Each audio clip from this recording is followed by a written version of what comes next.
public health depends on the improvement of public infrastructure.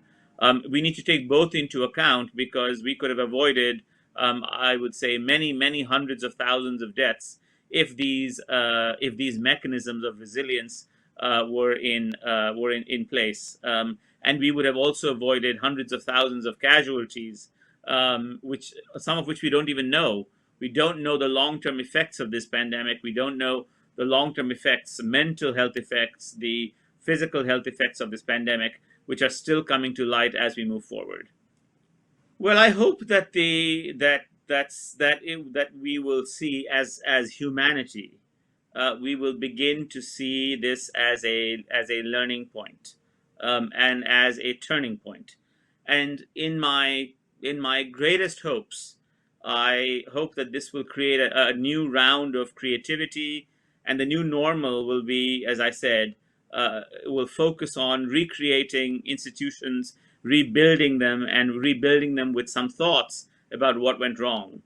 You need a jolt to the system, and this was the biggest jolt that we've ever had for a long time. You need a jolt to the system to understand what went wrong and how to make it right.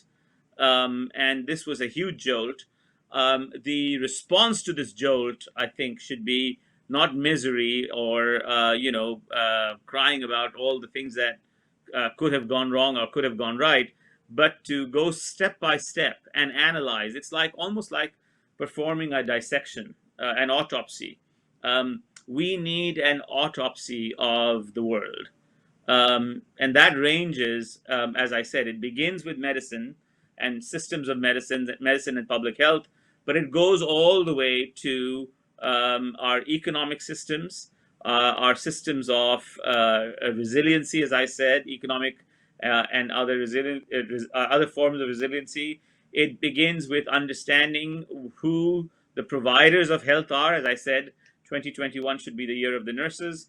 It begins with an understanding of what went wrong, but how to fix it. We need solutions. And these solutions have to be practical. They have to be short-term and long-term solutions.